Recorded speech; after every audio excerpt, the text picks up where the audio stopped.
Programme मध्य मुकाबिल में खुशामदीद। मैं हूं रबिया एहसन और मेरे साथ मौजूद है रऊफ क्लास्ट्रा। और आज के प्रोग्राम में जिन टॉपिक्स को हम शामिल करने जा रहे हैं उसमें सबसे पहले ईरान का पाकिस्तानी हुदूद में मिसाइल हमला, पाक ईरान ताल्लुकात सख्त कशीदा, पाकिस्तान का ईरान से अपना सफीर वापस बुलाने और ईरानी सफीर को मुल्क वापस भेजने का ऐलान। ईरानी वजीर खारजा ने बलूचिस्तान में इस्राईली दहशतगर्दों की मौजूदगी का इल्जाम लगा दिया। दुनिया का पाकिस्तान को जवाबी कार्रवाई में तहम्मुल से काम लेने का मशवरा। ईरान पाकिस्तान बढ़ती कशीदगी की ये जो वजह बनी है ये क्या है, इसके ऊपर बात करेंगे। इसके अलावा बात करेंगे शेर अफजल मरवत का दौरा सिंध, पीटीआई की सियासी क़यादत मुखालफिन की बजाय आपस में लड़ पड़ी। इमरान खान वकला के रहमो करम पर आ गए। शेर अफजल मरवत की क़यादत में पीटीआई की अंदरूनी सिंध पीपल्स पार्टी को टक्कर देने की कोशिशें, क्या तहरीक इंसाफ सिंध में पीपल्स पार्टी को हराने की पोजीशन में इस वक्त नजर आ रही है, इसके ऊपर बात करेंगे। और इसके अलावा बात करेंगे अनोखी वारदात, ब्रिटिश पाकिस्तानी फैमिली के पाकिस्तानी बैंक अकाउंट से 14 करोड़ चोरी, स्टेट बैंक भी मामला हल कराने में नाकाम। सेनेट खजाना कमेटी में सेनेटर्स बैंक्स के फ्रॉड पर फट पड़े। कौन से बैंक ने इस फैमिली के साथ करोड़ों का फ्रॉड किया और किस तरह से किया, इसके ऊपर बात करेंगे आज के प्रोग्राम में। और जो सबसे पहले इंपॉर्टेंट एजेंडा है आज के आइटम्स में, उसे बात करने के लिए कामरान यूसुफ सीनियर दिफाई तज्जियाकार हैं, वो हमारे साथ मौजूद हैं, उनको वेलकम करेंगे। अस्सलाम वालेकुम कामरान साहब। जी अस्सलाम वालेकुम। जी कामरान साहब, ये एक बड़ी डेवलपमेंट है जो हमें नज़र आ रही है।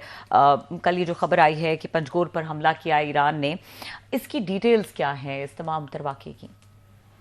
देखिए, जो तफसीलात हैं इसके दो वर्जन हैं, एक ईरान का है और एक पाकिस्तान का है। ईरान का जहाँ तक वर्जन है वो ये कहते हैं कि उन्होंने पंजगूर का एक रिमोट एरिया है उस पर मिसाइल हमले किए हैं और जो उनका हदफ था वो कहते हैं कि दो दहशतगर्दों के बेसिस थे। जैशुल अदल जो ईरान का सूबा सिस्तान बलूचिस्तान है वहाँ पर वो ग्रुप एक्टिव है और उन्होंने कई जो दहशतगर्दी के हमले हैं और ईरान की सिक्योरिटी फोर्सेस को उन्होंने निशाना बनाया है। तो ईरान का ये मौक़िफ़ है कि उन्होंने दहशतगर्दी की जो ठिकाने हैं या बेसिस हैं उनको निशाना बनाया। लेकिन पाकिस्तान का जो मौक़िफ़ है वो यकसर मुख्तलिफ है।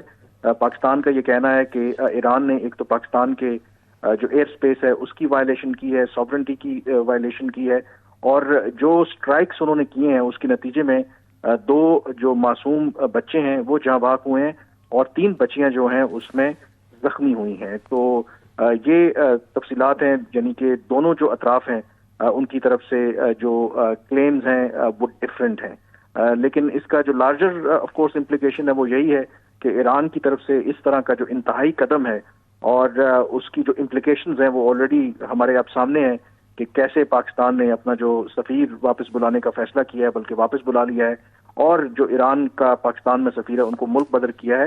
And at the same time जो आला सतह पर दोनों मुल्कों के दरमियान जो राब्ते हैं उनको फिल फॉर मुनक़ते करने का फैसला किया है। तो ये काफ़ी एक गैर मामूली वाक़या है गिवन द फैक्ट कि ऑलरेडी मिडल ईस्ट के अंदर हम देख रहे हैं कि काफ़ी कशीदगी है और उस पर फिर ईरान का पाकिस्तान के ऊपर इस तरह का मिसाइल हमला करना यकीनी तौर पर एक काफ़ी अलार्मिंग इस वक्त सिचुएशन है।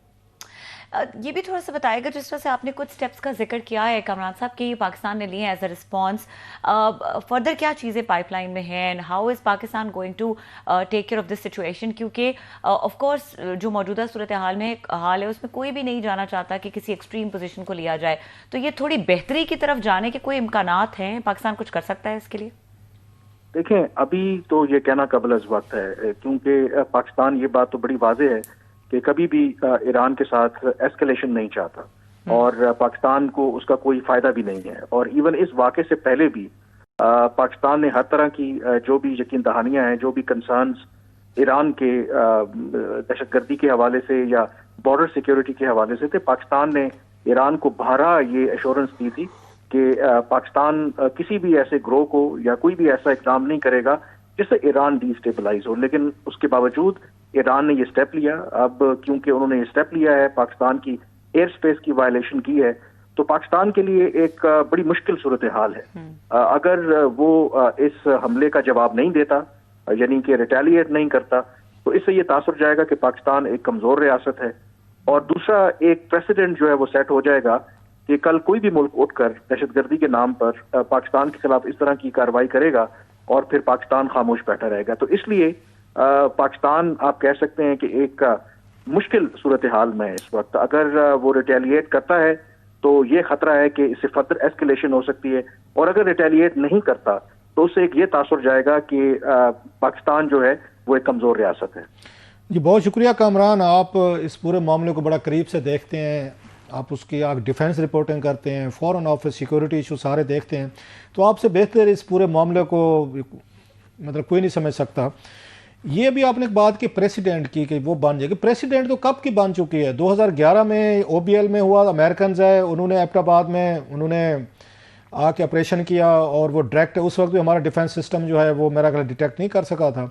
इसके बाद हमने देखा कि उसमें अगर इससे पहले सलाला हुआ था सर, तो सलाला में भी ये कुछ देखा हमने, उन्होंने आके सलाला हमारी चौकी जो थी उस पर अटैक किया, 22 के करीब हमारे फौजी उस वक्त भी शहीद हुए थे। इसके बाद हमने देखा उसी प्रेसिडेंट बन गई थी ना, फिर वो इंडियंस है उन्होंने रावला कोर्ट पे हमारे अंदर आया और उस वक्त भी हमें वो बताया जाता है रडार सिस्टम जो इस तरह की चीज़ें डिटेक्ट नहीं कर सके, उन्होंने भी ये किया। खैर हमने टिट फॉर टैट किया। अच्छा अफगानिस्तान जो है वहाँ से भी अभी हम ये कह रहे हैं कि बहुत सारी चीज़ें वहाँ से भी हमारे अंदर अटैक्स होते हैं। अब ये ईरानियन है, सो president has been set since long, 10-12 साल से प्रेसिडेंट इज़ देयर। अब तो मजीद प्रेसिडेंट को, बल्कि प्रेसिडेंट का फ़ायदा उठाते हुए तो ईरान ने ये काम किया है कि पहले भी हो चुकी हैं चीज़ें पाकिस्तान में। ये देखें, एक बुनियादी तौर पर फर्क है, आप कंपेयर नहीं कर सकते ईरान, इंडिया और अमेरिका को। अमेरिका ऑब्वियसली सुपर पावर, 2011 की आपने बात की, बिल्कुल जो एबटाबाद वाला इंसिडेंट था उसके बारे में obviously there are different views. Still some people believe कि शायद स्टेट ऑफ पाकिस्तान की एक टेसिट अंडरस्टैंडिंग थी, वो जानबूझ के हमने किया, क्योंकि अगर उस वक्त अलकायदा की उसामा बिन लादेन की जो भी प्लान था उसकी जिम्मेदारी हम लेते तो उसका बैकलैश आ सकता था। खैर इंडिया की आपने बात की, इंडिया ने बिल्कुल एक न्यू नॉर्मल सेट करने की कोशिश की, लेकिन पाकिस्तान ने उसका जवाब देकर ये पैगाम दे दिया कि अगर आप ये काम करेंगे तो हम उसको इक्वली रिस्पॉन्ड करेंगे। यानी कि अगर पाकिस्तान खामोश बैठ जाता फिर तो प्रेसिडेंट सेट हो जाता कि इंडिया ने अपनी मर्जी से कार्रवाई की और उसके बाद हम खामोश हो गए। यहां पर भी एक्चुअली यही चीज है कि चलें, ईरान ने पाकिस्तान की जो सॉवरेंटी है उसको वायलेट किया, अब पाकिस्तान रिस्पॉन्ड करके मैसेज ये देना चाहता है कि अगर आप ये काम करेंगे तो we will raise the cost, we will respond and we will retaliate. अगर ईरान अब नहीं करते तो देन ऑफ कोर्स एक प्रेसिडेंट सेट हो जाएगा कि ठीक है, अगर कल इंडिया फिर पाकिस्तान पर कोई इस तरह की कार्रवाई करता है और पाकिस्तान उस पर खामोश रहता है, रिस्पॉन्ड नहीं करता, तो मैं उस प्रेसिडेंट की बात कर रहा हूं। बाकी बिल्कुल आप ठीक कह रहे हैं कि जो 10-12 साल में हमने ऐसे इंसिडेंट्स देखे हैं कि जहां पर पाकिस्तान की जो एयर स्पेस है वायलेट हुई है, पाकिस्तान की टेरिटोरियल जो सॉवरेंटी है उसकी वायलेशन हुई। अच्छा इससे ज़रा पीछे चलते हैं, बात तो अमेरिका की है थोड़ी सी, क्योंकि आप और मैं थोड़े से पढ़ने वाले लोग हैं।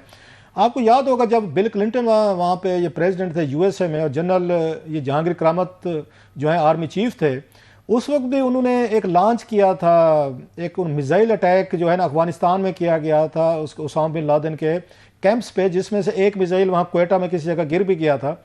तो उस वक्त भी हमारी air space was used if you remember, और हमारे पास तो कोई लगता है कोई फ्री फराल है कि ऊपर से गुजर जाए, कोई हमें कोई अगेन हमारे हमसाए वगैरह हैं वो कोई कार्रवाई कर लें। ये तो बड़ा पुराना है, मेरा ख्याल है 90s की बात कर रहा हूँ मैं आपको सर, वो जहांगीर करामत वाला जो। बिल्कुल आई थिंक ये शायद 98 से पहले की तो उसामा बिन लादेन को वो टारगेट करना चाहते थे। हाँ। और वो हालांकि उनकी इंटेलिजेंस नहीं थी, वो शायद टारगेट मिस हो गया था। तो लेकिन अगेन मेरा ये कहना है कि देखें, ये बात तो फैक्ट है कि अमेरिका के साथ आपकी जो अरेंजमेंट है, हम उनके इत्तेहादी रहे हैं सीटो सेंटो का कोल्ड वॉर में, तो बहुत से अमेरिका के साथ हमारे ऐसे अरेंजमेंट भी रहे हैं जो पब्लिक नॉलेज में नहीं थे, क्योंकि पब्लिकली कोई भी जो हुक्मरान है, एंटी अमेरिकन सेंटिमेंट हमारे यहाँ बहुत है, तो वो उसको मैं उस पैराए में नहीं देखता। लेकिन जहां तक इस अटैक की बात है, आई थिंक ये सीरियस एस्केलेशन इसलिए भी है और सरप्राइजिंग इसलिए भी है कि पाकिस्तान का डिस्पाइट द फैक्ट कि ईरान के साथ जो भी ताल्लुकात में अप्स एंड डाउन्स रहे, लेकिन एक बात रही कि दोनों मुल्कों की तरफ से एक कोशिश होती रही कि अगर इनके इश्यूज भी रहे तो इन्होंने उसको डिप्लोमेटिकली हल करने की कोशिश की, कभी ब्लेम गेम में उस तरह से नहीं गए। लेकिन ईरान का इस मौके के ऊपर ये बात आप मत भूलें कि उन्होंने एक रोज पहले इराक के ऊपर इसी तरह के अटैक्स किए, जो कुर्दिश का एरिया था वहां पर उन्होंने कहा जी कि मोसाद का कोई जो इंटेलिजेंस वो सेंटर था उसको हमने तबाह किया। फिर सीरिया में उन्होंने अटैक किए, कहा जी कि दाइश के ठिकाने थे, और फिर पाकिस्तान के ऊपर अटैक करके अपेरेंटली वो ये मैसेज देना चाहते हैं। और ईरान के वज़ीर ख़ारजा ने वर्ल्ड इकोनॉमिक फोरम के ऊपर कहा भी कि ये अटैक्स लिंक्ड टू इजराइल हैं, कि वो तासुर ये देना चाह रहे हैं कि शायद इराक, सीरिया और पाकिस्तान के एक जो असेसमेंट जो पाकिस्तान लोग अभी कर रहे हैं कि ईरान ने ऐसा क्यों किया है, तो एक उसके अंदर ये चीज सामने आ रही है कि शायद ईरान को ये कंसर्न है कि जो मिडिल ईस्ट के अंदर अगर ये जो कॉन्फ्लिक्ट एक्सपैंड होता है तो कहीं अमेरिका और उनके जो इत्तेहादी हैं वो पाकिस्तान को हमारे खिलाफ इस्तेमाल ना करें। तो इस तरह की कार्रवाई करके वो पाकिस्तान को और अमेरिका को ये मैसेज देना चाहता है कि अगर आप इस तरह की कार्रवाई करेंगे तो Iran has the capability to deal with multiple fronts. तो इसकी एक ये डायनामिक भी है। आपने बड़ा एक इंतहाई अलार्मिंग बात की है कि वो अभी से वार की तैयारी कर रहे हैं और चेक कर रहे हैं टेस्टर के तौर पर।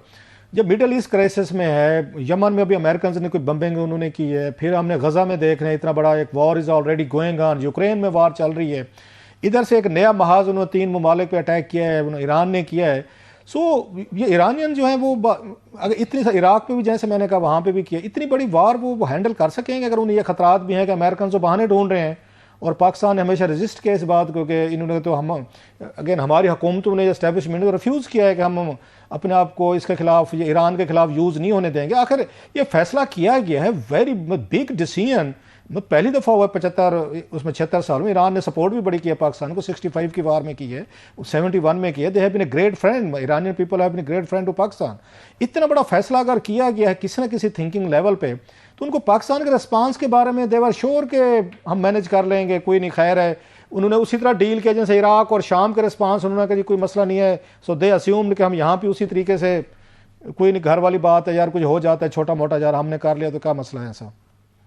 आई थिंक ईरान के हवाले से आई थिंक पाकिस्तान में इसलिए भी लोग जो फैसला साज हैं परेशान भी हैं, और एक लिहाज से उनको एक सेंस ऑफ बिट्रेयल भी है। जो पाकिस्तान ने हमेशा जो भी ईरान के साथ ताल्लुकात में उतार चढ़ाव रहा, पाकिस्तान ने कभी भी अमेरिका के कहने के ऊपर, कभी भी अरब ममालिक कहने के ऊपर कोई ऐसा स्टेप नहीं लिया जिससे ईरान के जो इंटरेस्ट हैं उनको नुकसान पहुंचे। 2015 में सऊदी अरब ने हमसे रिक्वेस्ट की कि आप यमन के लिए हमें फौजी दें, क्योंकि वहां पर जो हूती मलेशिया के खिलाफ लड़ना चाहते थे। हूतीज जो हैं उनको बैक करते हैं इरानियंस, और पाकिस्तान उसका हिस्सा नहीं बनना चाहता था। फिर ईरान के ऊपर जितनी सैंक्शंस लगी अमेरिका ने लगाई नहीं, हम तो सऊदीज को नाराज किया। सॉरी मैं आपकी बात काट रहा हूं, हमने सऊदीज को नाराज किया। वो चाहते थे यमन के लिए हम अपनी फोर्सेज, हम पार्लियामेंट में गए थे, वहां पे उन्होंने रिफ्यूज, डिबेट हुई थी, और सऊदीज हमसे बड़े अरसे के लिए नाराज हो गए थे कि आपने अपनी फोर्सेज नहीं भेजी, क्योंकि हम नहीं चाहते थे ईरानियन जो है वो ये फील करें कि हम सऊदी कैंप में जाकर यमन में कार्रवाइयां कर रहे हैं, पाकिस्तान के अंदर भी प्रॉब्लम हो सकते हैं। So we sided with the Iranians at that time. बिल्कुल बिल्कुल। और ना सिर्फ ये किया बल्कि ईरान के ऊपर जब भी अमेरिका की तरफ से, मगरब की तरफ से जो भी पाबंदियां, उनका न्यूक्लियर इशू हो, पाकिस्तान ने हमेशा ईरान की जो स्टांस है उसको सपोर्ट किया। और इस बैकग्राउंड को सामने रखते हुए फिर ईरान का इस तरह की कार्रवाई करना, इसका मतलब ये है कि ईरान मेरे ख्याल में अल्टीमेटली ईरान इसका बहुत बड़ा लूजर होगा। और वो इस तरीके से होगा कि ये तो अमेरिका के लिए और जो उनके इत्तेहादी हैं, जो अरब ममालिक हैं, जो हमेशा पाकिस्तान को कहते थे कि आप हमारे साथ मिलें और ईरान को आइसोलेट करें, तो ये तो उनको एक मौका फराहम किया गया है। बात बताएं कामरान, क्या मतलब ये बात जो आप और हम समझ रहे हैं, मैं लेमैन सा हूँ, मेरी कोई इंटरनेशनल रिलेशन पे ग्रिप नहीं है, ऐसे भी हम पढ़ते रहते हैं, तो ईरानियन लीडरशिप बड़ी वाइज, डिप्लोमेटिकली इनको बड़ा अच्छा उन्होंने हैंडल किया अपने आप को। पिछले कई वर्षों में उन्होंने अमेरिकन, यूरोपियन या इसराइल को अपने ऊपर अटैक नहीं करने दिया। हालांकि ट्रंप का दौर बड़ा ज़्यादा वो था, उसमें था, मतलब खतरनाक था, वो समझते थे अटैक वगैरह कुछ चीज़ें हो सकती थी।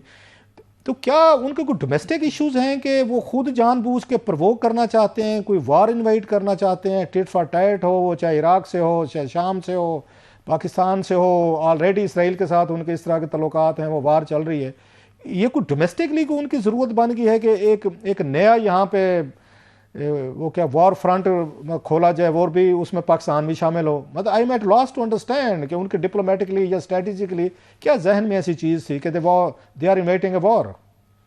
आई थिंक इसके अंदर एक जो उनकी असेसमेंट है, दो के अमेरिका के अंदर ये बातें हो रही हैं कि क्या बराह रास्त ईरान के ऊपर हमला करना चाहिए, लेकिन ईरान की असेसमेंट ये है कि शायद America currently is at its weakest, और ये उनके लिए बेहतरीन मौका है कि वो एडवांटेज लें। दूसरा, आपने जो डोमेस्टिक ऑडियंस की बात की, ईरान के अंदर आपको पता है कि एक डिफरेंट गवर्नमेंट है, और वहां पर हॉकिश एलिमेंट्स भी हैं, और ईरान के ऊपर जो कई सालों से उनके ऊपर इक़्तिसादी पाबंदियां हैं, they are also feeling the heat.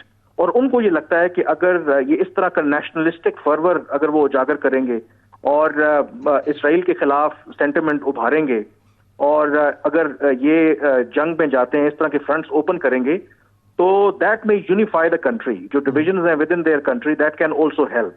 लेकिन आई थिंक जो भी उनकी पॉलिसी है, आई एम श्योर के इरानियंस आर वेरी श्यूड।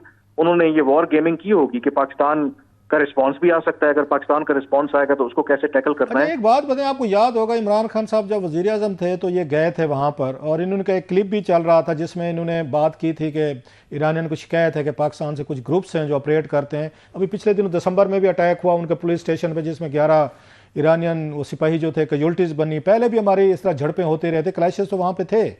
तो हम तो उस वक्त ऑफर कर रहे थे कि हम ये सऊदीज़ की और ईरानियंस की सुलह करवाते हैं, खान साहब ऑफर करके आए थे।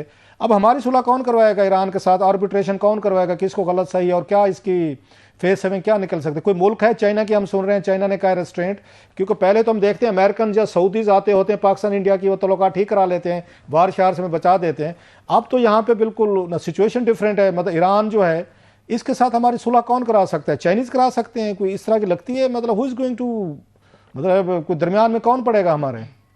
आई थिंक उसमें जो लाइकली कंट्री है वो बिल्कुल चीन है, और चीन की तरफ से ऑलरेडी बयान सामने आया है और उन्होंने पाकिस्तान और ईरान से तहम्मुल करने का मुजाहरा किया है। लेकिन जो चीन का जो स्टेटमेंट है वो भी बड़ा इंटरेस्टिंग है। मेरी किसी पाकिस्तानी सीनियर सिफारतकार से बात हो रही थी और वो ये कह रहे थे कि ये बहुत अलार्मिंग है। दिस मीन्स के चीन का जो स्टेटमेंट है वो इन अ वे टेसिटली ईरान के एक्शन को इंडोर्स कर रहे हैं और हमें कह रहे हैं कि हम तहम्मुल का मुजाहरा करें। उन्होंने, हालांकि वो कहते हैं तो एक इस तरह का स्टेटमेंट जारी कर सकते थे कि ईरान भी हमारा दोस्त मुल्क है, पाकिस्तान भी हमारा दोस्त मुल्क है, और हम नहीं चाहते कि किसी दोनों की जो अब सॉवरेंटी है वो वायलेट करें, और पाकिस्तान की जो सॉवरेंटी के हवाले से वो सॉलिडेरिटी शो कर सकते थे। उन्होंने अपने इस बयान में इस तरह की बात नहीं की, रादर उन्होंने तहम्मुल का मुजाहरा करने का कहा है। अब तहम्मुल पाकिस्तान को कहा है ना, क्योंकि ईरान ने तो काम कर दिया है, क्योंकि खदशा ये है कि पाकिस्तान रिएक्ट करेगा और चीन चाहता है कि पाकिस्तान रिएक्ट ना करे। तो इसमें आई थिंक जो कंट्री रोल प्ले कर सकती है to de-escalate the situation और टेंशन, वो ऑफ कोर्स चीन है। अच्छा, पाकिस्तान, एक बात बताएं कामरान, कि उन्होंने तो टारगेट सेट करके उन्होंने मिसाइल मारे हैं, पाकिस्तान रिटेलिएट करना चाहे सपोजली, तो ये क्या टारगेट वहाँ पे आइडेंटिफाई करेगा? कोई हमने भी कोई लिस्ट बनाई हुई है कि फलां फलां एरियाज हैं ईरान में, वहाँ पे ग्रुप्स हैं, they are operating in Pakistan, हमारे खिलाफ कर रहे हैं? क्योंकि उन्होंने बड़ा क्लियर उन्होंने तो बताया है कि ये हैं। आपको जंदाल ग्रुप याद होगा जिसको बाद में ईरान ने उसको पकड़ के एग्जीक्यूट किया था, उसके लीडर को, Rigi and something if I remember correctly. तो उनके पास तो वो ठिकानों की खबरें थी। क्या हमारे पास टारगेट्स हैं कि मतलब किस पे आप कोई खुदा ना खास्ता कोई हम उस सिविलियन पे तो नहीं कोई इस तरह की चीज़ें होंगी? तो आपके पास हैं कोई हमारे पास कि हम उनको अगर रिटेलिएट करना चाहते हैं?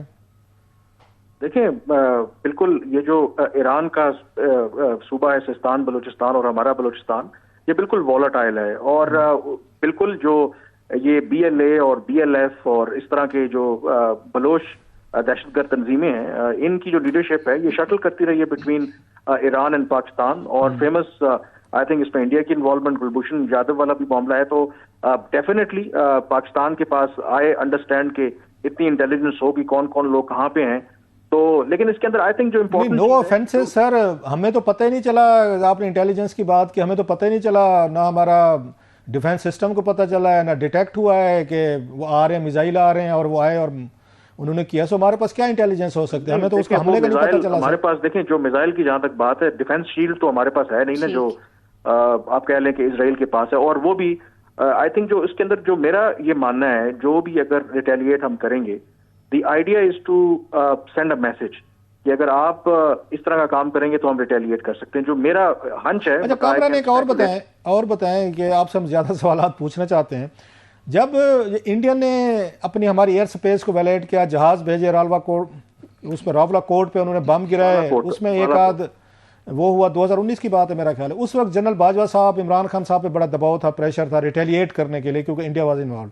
इस वक्त जनरल आसिम मुनीर साहब, मतलब आई कैन ये फील एंड आई कैन, मतलब हर कोई बंदा जो है, सबसे बड़ा दबाव जो इस वक्त होगा, जो टेस्ट है, वो जनरल आसिम मुनीर साहब का है कि हाउ ही रिस्पॉन्ड्स, क्योंकि उस वक्त की एक एनिमी डिफरेंट था। डेफिनेटली आसान फैसला था आपके लिए, जैसे हम कह रहे हैं। आपको ईरान के साथ मैचिंग रिस्पांस के लिए, मेरा व्यू है, आई डोंट नो लोग इसको अप्रिशिएट करें, अगर मुश्किल काम है, इट्स वेरी टफ कि आप फॉरन टिट फॉर टैट करें और एक बड़ी वार में चले जाएं। सबसे ज़्यादा स्ट्रेस में इस वक्त जनरल आसिम मुनीर साहब होंगे, हमारी फौजी कमांड होगी। क्या फैसला करेंगे, क्या वो सोच रहे होंगे इस वक्त sir? Because everyone is looking at them कि वो क्या कहते हैं, क्या करते हैं। बिल्कुल आप ठीक कह रहे हैं। आई थिंक इसके अंदर अगेन इसी वजह से मैं कह रहा हूँ, और अभी तक का जो रिस्पॉन्स है, देखें पाकिस्तान और ईरान की जो भी तारीख रही है, मैं ये जानने की कोशिश कर रहा था और कोई ऐसी नज़ीर इससे पहले नहीं मिली कि जो भी हमारे ताल्लुकात की नौयत रही हो कि हमने अपने एम्बेसडर को रिकॉल किया हो। तो गिवन द फैक्ट कि पाकिस्तान ने अपना एम्बेसडर रिकॉल किया है, उनके एम्बेसडर को यहाँ से निकाला है, दैट इज ऑल्सो अनप्रेसिडेंटेड। और इसके पीछे भी I think we can assume कि जो हमारी सिक्योरिटी एस्टेब्लिशमेंट है उसका डेफिनेटली रोल होगा, उसके बगैर ये मुमकिन नहीं है। तो गिवन के जिस तरह की इस वक्त जाहिर है कि एक डोमेस्टिक जो पब्लिक ओपिनियन है उसको भी आपने सेटिस्फाई करना होता है, जिस तरीके की तनकीद यहाँ पर हो रही है। और जब बालाकोट वाला वाकया हुआ था तब भी ऐसा ही हुआ था, और फिर हमें मौका मिला और उनका जो चीजें, तो आई थिंक कि मुझे लगता है कि कुछ ना कुछ डिस्कशन हो रही है। और जो मेरी अपनी मालूमात हैं कि दो ओपिनियंस हैं, एक का है कि तहम्मुल का मुजाहरा करें, बड़ी डेलिकेट सिचुएशन है, लेकिन अभी तक का जो मेजॉरिटी का व्यू प्रिवेल कर रहा है उसमें यह है कि this attack by Iranians should not go unpunished. अच्छा, ये बताइए कि अगर मतलब ईरानियन सपोजली अगर वो मतलब माफ़ी मांगते हैं पाकिस्तान से एट वन स्टेज के सॉरी कि हमने मिसकैलकुलेट किया, गलत हुआ, will it be enough for Islamabad के if Iranian says we are sorry? देखें, अगर तो वो पब्लिकली कोई इस तरह का करते हैं, मतलब एक बात ये भी हो रही है कि शायद दोनों मुल्कों के दरमियान अभी भी बैक चैनल हैं, राब्ते हैं, और अगर कोई इस तरह की वे आउट निकलता है, और वो उसी सूरत में होगा कि शायद चीन अगर उसमें इन्वॉल्व हो और दोनों के लिए फेस सेविंग हो। तो लेकिन जो अभी तक ईरान ने पोजीशन ली है, मसलन ईरान के वज़ीर ख़ारजा का जो स्टेटमेंट है उसमें उन्होंने ये कहा है कि हमने जो ईरानी दहशतगर्द हैं वो सम और दी अदर पाकिस्तान में पनाह लिए हुए थे, उनको निशाना बनाया। लास्टली कामरान, हालांकि आपसे बड़ा दिल चाह रहा है कि हम एक लंबी बात करें, टॉपिक बहुत ज़्यादा जैसे डेंजरस एंड अलार्मिंग, कि पाकिस्तान के हवाले से ये इल्ज़ामात लगते रहते हैं कि हमारे यहाँ जो है, क्योंकि इतना बड़ा एक बॉर्डर है अफगानिस्तान के साथ, 1400 किलोमीटर से ज़्यादा, 600 किलोमीटर ज़्यादा ईरान के साथ है, ऐसे इंडिया के साथ है। इस वक्त हालत ये है कि पाकिस्तान के अगर इंडिया के साथ रिलेशनशिप वो ख़त्म हो चुके हैं, अफगानिस्तान के साथ ख़त्म हो चुके हैं, ईरान के साथ आज ख़त्म हो गए हैं, बॉर्डर ट्रेड सारी चीज़ें मतलब स्टॉप हो जाएंगी। वेयर डू वी स्टैंड कि हमारे यहाँ ही दुनिया के इस तरह के लोगों के इल्ज़ामात लगा के वो अटैक कर लेते हैं, इंडियन कर लेते हैं, अफगानिस्तान कर, कोई हमारा भी कोई इसमें कसूर है या दुनिया बड़ी जालिम है सर? कोई हम ही अपना कोई हाउस इन ऑर्डर नहीं रख सके कि ऐसे ऐसे ग्रुप्स कैसे ऑपरेट कर रहे थे कि दूसरे मुल्कों को मौका मिला है कि वो आए और उस पर अटैक करें? कोई हमारी फॉल्ट भी है? कोई एक सख्त सवाल हम अपने आप से भी कर लें, कोई हमारी गलतियां भी हैं इसमें सर? आई थिंक इसमें जो सबसे बड़ा एक जो असेसमेंट है ईरान की, जो उन्होंने इस तरह की कार्रवाई की है, जो मेरी पाकिस्तानी ज़राए से बात हुई और जो ऑफिशियल्स हैं पाकिस्तान के, वो प्राइवेटली एडमिट करते हैं कि एक उसके अंदर रीजन ये है कि ईरान को ये लगता है कि शायद पाकिस्तान मुआशी एतबार से, सियासी एतबार से इतना कमजोर है कि अगर हम इस तरह की कार्रवाई करेंगे तो इन ऑल प्रोबेबिलिटी वो रिएक्ट नहीं करेंगे, क्योंकि ऑलरेडी आपने जिक्र किया अफगानिस्तान के साथ हमारी टेंशन चल रही है, इंडिया के साथ मामलात खराब हैं और पाकिस्तान वो अफोर्ड नहीं कर सकता। तो ये मैं जो आपने हाउस इन ऑर्डर करने की बात की, तो मेरी किसी से बात हो रही थी, तो जब मैंने उनसे पूछा इसका क्या सोल्यूशन है, तो उन्होंने कहा कि कामरान, सबसे पहले मैं आपको सीधी सी बात बताऊं, we have to put our house in order. अगर हम वो कर लेंगे तो ऑटोमेटिकली जो आपके एक्सटर्नल चैलेंजेस हैं उनको डील करने में आसानी होगी। तो इट्स अ फैक्ट कि जहां जाहिर है कि ईरान की ज्यादती है, ये कंडेमनेबल है, but at the same time जो हमारी अपनी कोताहियां हैं, आई थिंक ये बड़ी अजीब सी बात है। मैं लॉस्ट कमेंट के इस वक्त हमारे 3 बड़े हमसाए हैं, तीनों के साथ हमारी इस वक्त एक स्टेट ऑफ वार चल रही है। I don't know it's our fault, our neighbours fault, whose fault, कि दुनिया का यूनिक हम मेरा ख्याल है मुल्क हैं, ईरान के साथ, अफगानिस्तान, इंडिया के साथ, उनका कसूर है, हमारा कसूर है, हम तो उन्हीं के कसूर जानेंगे, साफ जाहिर है यही कहेंगे, बिकॉज के दैट्स व्हाट पेट्रियटिज्म इज। बहरहाल वही वाली बात कि हमें भी सोल सर्चिंग करनी चाहिए, where do we go wrong, where do they go wrong, उसके बाद ही चीज़ें ठीक हो सकती। Thank you very much Kamran, thank you. बहुत शुक्रिया कामरान यूसुफ साहब हमारे साथ मौजूद थे। यहाँ पे वक्त हुआ है ब्रेक का। ब्रेक के बाद हम बात करेंगे कुछ पॉलिटिकल मामलात की और बात करेंगे शेर अफजल मरवत साहब के हवाले से। मोहसिन बब्बर साहब हमारे साथ सीनियर सहाफ़ी मौजूद होंगे और कुछ और भी अहम टॉपिक्स में प्रोग्राम में शामिल करेंगे। हमारे साथ रहिए।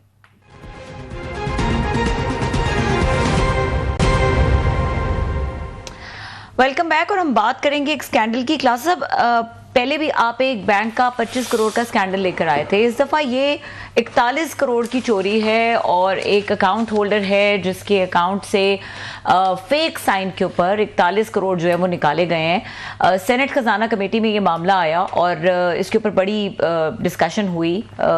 डिटेल्स क्या हैं इसकी? वैसे तो इस वक्त लोग हैरान होंगे कि पूरे मुल्क में इलेक्शन के चीज़ें चल रही हैं, पीटीआई वाले अपनी शिकायतें कर रहे हैं, बिलावल साहब अपनी तकरीरें कर रहे हैं, इलेक्शन का माहौल बना हुआ है ना। ईरान का हमला इतनी बड़ी हमारे लिए क्या अफसोसनाक खबर है, डेवलपमेंट है, तो उस दरमियान लोग कहेंगे यार आप क्या स्कैंडल लेकर बैठ गए हैं, खबर लेकर बैठ गए हैं। लेकिन अब क्या करें, हम रिपोर्टर टाइप लोग हैं, तो इस तरह की स्टोरीज खबरें जो आती हैं तो कभी कभी मुंह का जायका बदलने के लिए भी कोई थोड़ी सी कोई और चीज़ भी दे दी जानी चाहिए। असल तो हमारी एक्सपर्टीज इन स्कैंडल में, स्टोरीज में। अब बड़ी दिलचस्प जैसे बात आपने की कि आज यहाँ पे सेनेट की फिनांस कमेटी का इजलास था। हम रेगुलर जाते रहते हैं, इमरान मकराना साहब हमारे बड़े अच्छे रिपोर्टर हैं, वो भी वहाँ पे होते हैं सारा। तो आज बड़ी एक इंटरेस्टिंग स्टोरी है। वैसे तो कभी इस मुल्क में हैरान अब होना बंद कर दिया है, मतलब हम समझते हैं ना कि आपकी दफ़ा ये चीज़ जो है फिर नहीं होगी, उससे भी बड़ी चीज़ होती है। कुछ दिन पहले जिसका आपने जिक्र किया 25 करोड़ रुपए का, ये यहाँ पे आपको याद होगा जनरल तारिक परवेज साहब थे, पहले वाला स्कैंडल बता दूं, लोगों को याद नहीं होगा। वो वहाँ पे क्वेटा कोर कमांडर रहे थे, जो बाद में जनरल मुशर्रफ के साथ इख्तलाफात हुए, नवाज शरीफ साहब से मुलाकात हुई तो उनको वहाँ से हटा दिया गया था, डिसमिस कर दिया था। राजा नादिर परवेज साहब फैसलाबाद के जो थे उसमें MNA भी रहे हैं यहाँ पे नवाज लीग के, उनके भाई थे कोर कमांडर। उनकी फैमिली के साथ भी वहाँ पे फ्रॉड हुआ उधर फैसलाबाद में, कि वहाँ को ब्रांच का मैनेजर था कोई, उनके साथ यारी दोस्ती, तो लोग जैसे बन जाते हैं तो वो ब्रांच वाला उनसे उनके बकौल, बैंक के बकौल, कि वो आते थे, ये पैसे उनको देते थे, वो जमा करवा देते थे। पता ये चला है कि वो सारे पैसे इनके इकट्ठे कुट्ठे करके ना, वो कहते थे 37 करोड़ हैं, बैंक ने कहा 25 करोड़ हैं, वो सारे लेके अमेरिका भाग गया। उन्हीं के पूरी वो उनके जनरल साहब की जो फैमिली थी उनके अकाउंट से 30 करोड़ रुपया जो है ना वो लेके निकल गया। वहाँ पे कुछ और लोग भी होंगे। सो ब्रांच का एक वो स्कैंडल आया, वो पैसे नहीं दे रहे थे, वो भी यहाँ पे इधर फाइनेंस कमेटी में आया था कि ना हमारे साथ ज्यादती होगी, जुल्म हो गया। वहाँ पे फिर इन्होंने ये मांडवीवाला साहब की कमेटी, सेनेटर जो है, इन्होंने बड़ा अगेन ग्रिल किया, स्टेट बैंक को किया, उस बैंक को किया। खैर उनके पैसे जो हैं रिकवर हो गए थे, 25 करोड़ रुपए जो हैं, वो अगरचे कहते थे हमारे ज्यादा थे। बहरहाल उनको 25 करोड़ जो है जनरल तारिक परवेज साहब की फैमिली को मिल गए थे वहां पे वापस। ये इस तरह की चीजें होती रही हैं कि ब्रांच का अकेला बंदा वहां पे चूना लगा के अमेरिका निकल गया वो। अब ये पता चला फिर बैंक ने कंपनसेशन की उनको पैसों की, वो तो निकल गया बंदा जो भी था वो। अच्छा। अब एक नई कहानी है, ये मिलती जुलती, मतलब आप पता है यहाँ फ्रॉड करने में तुम्हारे पास वो 1000 वेज है, इंटेलिजेंस तो है, चलती ही नहीं कामों में है। जो काम करवा लो, अक्ल की बात, कोई समझ की तरक्की की बात ना करवाओ, नेगेटिविटी जितनी करवा लो हमसे हम भरे पड़े हैं। अब ये पता चला है जो आज कमेटी में एक मतलब नया स्कैंडल सामने आया है कि एक पाकिस्तानी फैमिली है, बताया जा रहा है ब्रिटिश फैमिली है, लेकिन उन्होंने दुबई से कोई दरहम वगैरह जो है उन्होंने यहाँ पे भिजवाए, बैंक में रखवाए उन्होंने, ओवरसीज फैमिली कह लें। तो ये जो है इन्होंने उनको अब ये बताया गया है, ये दुबई इस्लामिक बैंक जो है ना उनके पास इन्होंने पैसे भिजवाए, इधर अकाउंट में रखे गए। कराची में उनका था वहाँ पे मतलब अकाउंट था जिसमें पैसे तकरीबन 41 करोड़ रुपए के करीब मनी भेजी गई। अब वो ये कहते हैं जो जिनके अकाउंट से जिन्होंने पैसे बाहर से भिजवाए थे, वो ये कहते हैं हमारे अकाउंट से 41 करोड़ रुपए चोरी हो गए, बैंक के अकाउंट से चोरी हो गए। मतलब लोग तो बैंक में पैसा रखते हैं ये सोच के ऑप्शन है, घरों में नहीं रखते कि सेफेस्ट है कि बैंक में रखें, लॉकर्स में रखें। अब ये खबर आ रही है कि 41 करोड़ रुपया जो है बैंक से चोरी होगी। अब कैसे चोरी हुआ, ये बहुत बड़ी मतलब केस। अब ये केस लैंड किया यहाँ पे सलीम मांडवीवाला साहब की कमेटी में आया। वहां पे बड़ी इंटरेस्टिंग अब डिबेट्स, अब 2 वर्जन है, मैं दोनों आपको बता देता हूँ। वो ये कह रहे हैं जिनकी 41 करोड़ रुपया था, वो ये फरमाते हैं कि हमारे साथ फ्रॉड ये हुआ कि हमारे फेक उन्होंने सिग्नेचर करके पैसे निकलवा रही हैं वहां से, उस पे निकाले होंगे ना, वो चेक बुक्स वगैरह पे होंगे ना सारे। तो वो कहते हैं जनाब कि हमारे वो पैसे 41 करोड़ जो है फेक, कोई डॉलर भी थे, करेंसी भी थी, जो भी था उन्होंने फेक जैली उन्होंने ये कुछ लोग थे सिग्नेचर करके उन्होंने निकाल दिए। डेफिनेटली वो उन पे बैंक के लोगों पे उस पर सस्पेक्ट कर रहे होंगे। अब वो ये कहते हैं कि उसमें जो अकाउंट था जी वो उनकी, वो कहते हैं मेरा था जो इसमें कंप्लेनेंट है, मेरी 2 बहनों का था और खाला का अकाउंट था, वहां से जो पैसे निकाले गए। इस पर जो गवर्नर स्टेट बैंक आए हुए थे उन्होंने एक और बात की। अब इनको FIA ने नोटिस भेजी हैं इनको यहाँ पे, ये जो फैमिली है कि आप जरा तशरीफ ले हैं कि आपकी कंप्लेंट आई हुई है, तो आप बताएं ये पैसे किधर से आए, कहाँ से आए, कैसे चोरी हुए सारे। वो जो कहते हैं पैसे भी हमारे चोरी हुए, FIA भी हमें बुला रहा है। ठीक है क्लास, अब ब्रेक पे ले ब्रेक के बाद बड़ी दिलचस्प है कि पैसे निकले कैसे हैं, किसके पास गए। ठीक है ब्रेक पे जाते हैं और वापस आके कंटिन्यू करते हैं, हमारे साथ रहिए। Welcome back. क्लास साहब, उस स्कैंडल की तरफ आएंगे, कुछ डिटेल्स आप बता रहे थे। हाँ, तो मैं बता रहा था उसके बाद स्टेट बैंक ने उन्होंने बताया, उन्होंने कुछ और फैक्ट्स ना बताए हैं। उन्होंने कहा इस फैमिली के कुछ 60 या 6 अकाउंट्स हैं जिनमें ट्रांजैक्शन ये होती रही है, 66 हैं। इनकी बैंक मुलाजमीन के साथ गुफ्तगू बातचीत है, साइन किए हुए चेक भी देखे हैं। और इससे बढ़कर वो ये कहते हैं, उन गवर्नर स्टेट बैंक को जो कोट किया गया है कि यह मुतासरा साइल जो हैं ये और जिन्होंने पैसे निकलवाए हैं ना, इनके बिजनेस कोई कंटेक्ट्स हैं, इनके तल्लुकात हैं। अच्छा। ये उन्होंने इंकशाफ किया है। और उन्होंने ये कहा, अच्छा इस पर मुतासरा खानदान ने कमेटी में ये बताया कि जनाब कि हमारा इनसे कोई कारोबारी तल्लुक जो है ना वो नहीं रहा। तो उस पर स्टेट बैंक की तरफ से कहा गया कि इनसे पूछें जो बैंक के ब्रांच के मैनेजर जो थे कि उनके साथ इनका कोई बिजनेस भी था, जिस पे वो वही कह रहे हैं जी हमारा उनसे, उन्होंने जो कहा कि पहले हमारा था बिजनेस वगैरह उनसे डील हुई थी, वो कहते हैं, लेकिन साथ में ये कह रहे हैं हमारा रकम जिन्होंने निकलवाई है उनसे कोई कारोबारी तल्लुक नहीं है। और 2017 से वो कहते हैं हमारे फेक साइन करके पैसे निकलवाए जा रहे हैं, और प्लस हमारे साथ गलत बयानी की जा रही है, डॉलर भी हमारे फेक ये करेंसी अकाउंट से निकाले जाए हैं। अब इसमें बड़ी 2-4 मजे की बातें हैं। एक तो ये 2017 से निकल रहे हैं अगर उनके बकौल, तो अब तक उनको मतलब नहीं खबर हुई या पता नहीं चलने दिया, ब्रांच वालों ने नहीं बताया, कोई अलर्ट्स नहीं गए।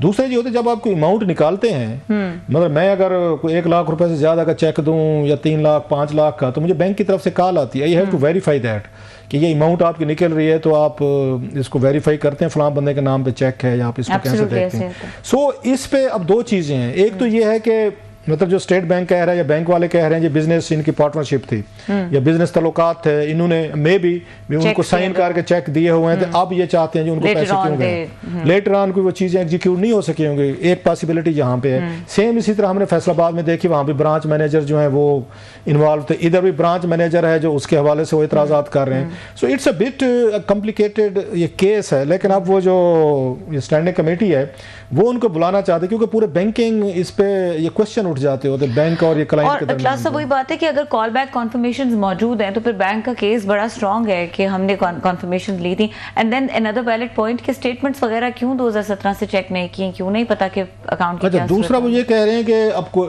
बैंक गया हुआ है, कोर्ट में गया हुआ है, वहां पे FIA इन्वेस्टिगेशन का काउंटर क्लेम है ना, वो कहते हैं हमारा 41 करोड़ रुपया इन्होंने जैली साइन से निकाल लिया है।